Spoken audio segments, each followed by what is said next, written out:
Olá, doutores e doutoras. Estamos aqui para a continuação, parte final do vídeo sobre ação de tutela de saúde. Hoje falaremos sobre o pedido e os documentos que devem instruí-lo. Tá certo? Bom, comecemos. Os pedidos nesses tipos de ação na tutela de saúde costumam vir sob duas formas. Ou a parte pede que os réus, e aí União, Estados, municípios, né, já falamos no vídeo anterior sobre quais deles, né, pedem que os réus realizem a cirurgia ou entreguem o medicamento que não se obteve administrativamente, né? Ou seja, se foi na Secretaria de Saúde, se pediu uma cirurgia, se encaminhou uma cirurgia, se pediu um medicamento e ele ou foi negado ou está demorando mais do que a saúde recomenda, segundo o médico que está atendendo, assistindo o cliente, a parte, né? Então, você pede que saia uma ordem para que os réus saiam dessa inércia, né, e atendam o pedido do cliente. Ou, de outro modo, a segunda forma desse pedido é que o cliente compre o medicamento ou faça a cirurgia num sistema particular e o valor do custo será suportado pelos réus. É uma outra forma, percebam a diferença, e é importante fazer esse discernimento pelos motivos que veremos a seguir. Pois bem, na forma 1, ou seja, se pede uma ordem para que os réus entreguem o medicamento ou façam a cirurgia, ela é entendida por vários magistrados como principalmente no caso da cirurgia, como uma fura-fila. Ou seja, os médicos do Estado, e aqui eu digo União, Estados e municípios, já definiram a ordem, né, conforme todas as pessoas que estão esperando aquele procedimento. E aí alguém entra na justiça e o juiz, não conhecedor de toda a fila, só diz que está demorando demais e manda fazer a cirurgia num prazo exíguo. Não deixa de ser uma fila furada, né? Mas há juízes que aceitam, mas muitos não. A forma 2 não tem esse problema. Então, o que se recomenda aqui nesse canal é que usem a forma 2 ou, no mínimo, entrem com um pedido, uma acumulação sucessiva. Ou seja, mandem eles fazerem a cirurgia, mas se o juiz entender que isso não é possível, então eu vou fazer a cirurgia de forma particular e eles, os réus, vão pagar esta cirurgia. Tá bom? Bom, quais são os requisitos, né, pessoal, que vocês devem atentar? Essa situação está sendo, como a competência do vídeo anterior já referido, está sendo delineada aos poucos pelo STJ e pelo STF. O que temos hoje é o tema 106 do STJ, que já foi julgado. Contra essa decisão entrou um recurso extraordinário para o STF. O STF já negou seguimento a esse recurso na pessoa do ministro Ricardo Lewandowski, só que tem um agravo para o colegiado, para a turma, para que seja apreciado o recurso. Então, está nesse pé. Mas o que o STJ já disse, né, antes do recurso extraordinário? Ele em síntese, fixou a tese seguinte, e aqui vai muito mais na questão dos medicamentos, mas que pode ser muito utilizada para a questão da cirurgia. É preciso um laudo médico fundamentado e circunstanciado, expedido pelo médico particular da pessoa ou o médico do SUS que atende a pessoa, dizendo que ela precisa do medicamento, daquele medicamento, que as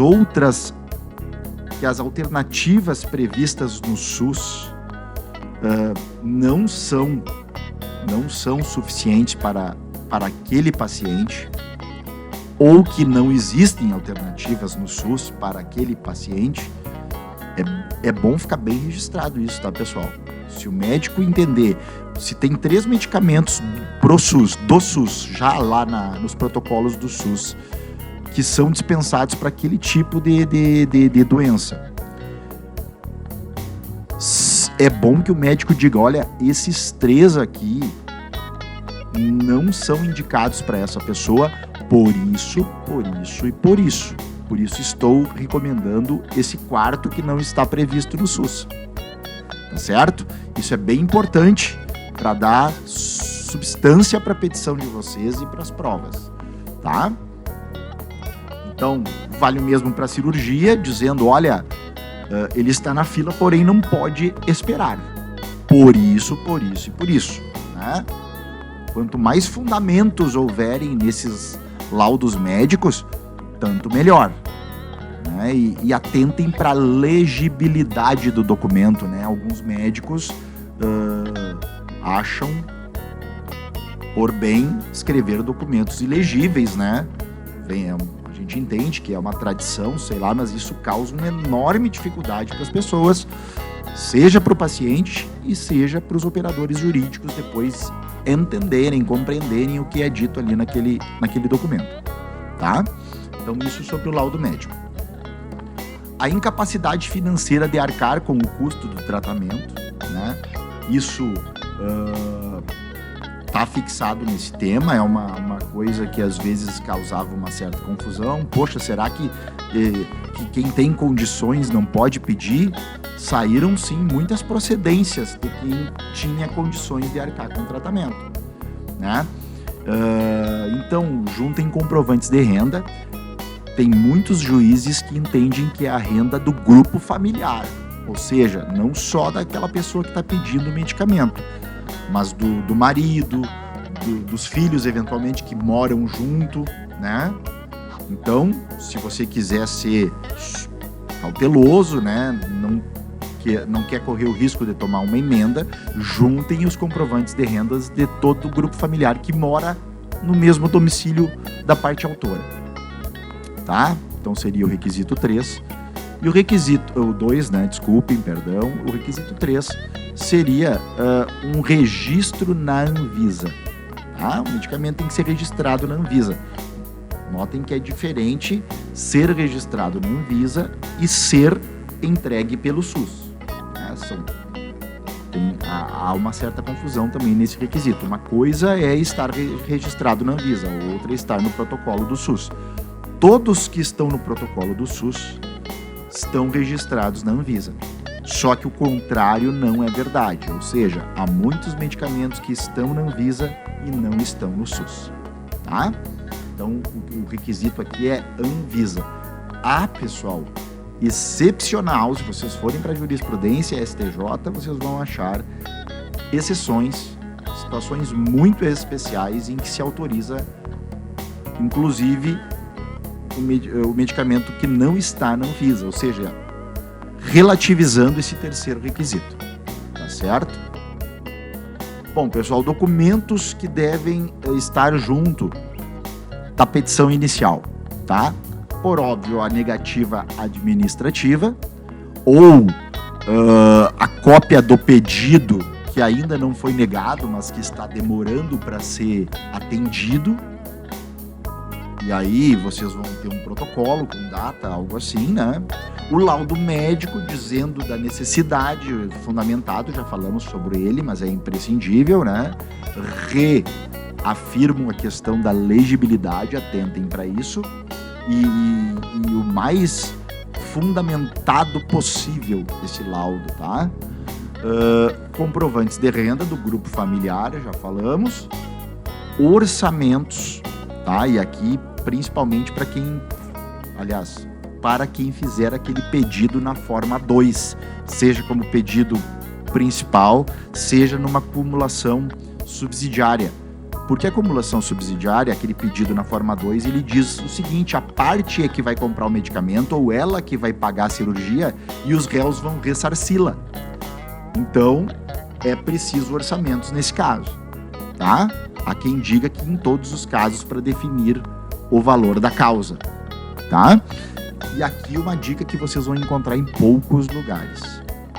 Os exames já realizados, exames de sangue, exames de imagem, tomografias, ressonâncias, por quê, pessoal? O judiciário tem um convênio com alguns hospitais, dentre eles o ENATJUS, com o Albert Einstein, em São Paulo. E num juízo liminar de tutela provisória, é possível mandar cópia de todo o processo lá para esses hospitais conveniados e eles analisam os documentos e dão um panorama para o juiz, né, um subsídio bem interessante sobre, olha, esse caso é urgente, esse caso precisa ser atendido imediatamente. Então, eles fazem isso com base nos exames que estão no processo.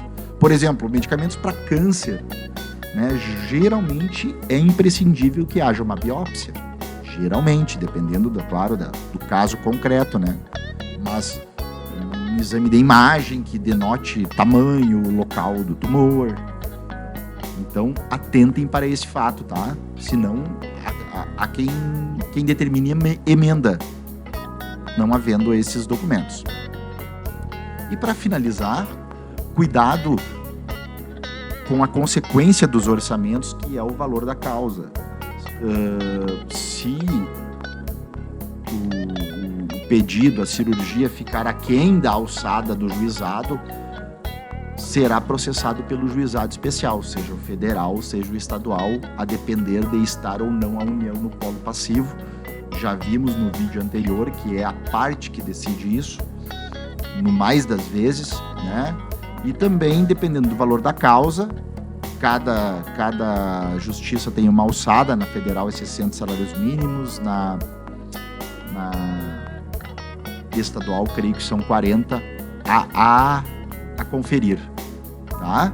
Então, os ritos são, aí os prazos serão diversos, né? A questão dos honorários advocatícios tem um tratamento diferente, né? E cuidado, reafirmamos, e aí já remetemos o espectador aí para o vídeo anterior, o vídeo 1, com o polo passivo e por conta do polo passivo com a competência, né? Se a União não estiver no feito, é justiça estadual. Se a União estiver, é justiça federal, mesmo que estejam junto o município e o estado, tá?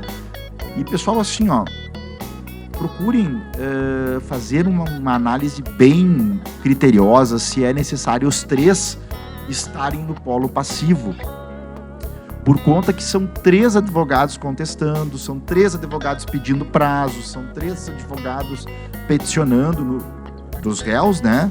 Nem sempre é interessante para a celeridade essa questão. Então, às vezes as pessoas vão no automático, colocam os 3, mas às vezes não é interessante. A União, por exemplo, se você quer que seja na Justiça Estadual, não coloque a União, né? Olhe o vídeo 1 e você terá maiores esclarecimentos sobre essa questão, tá bom? Então era isso, esperamos ter ajudado vocês.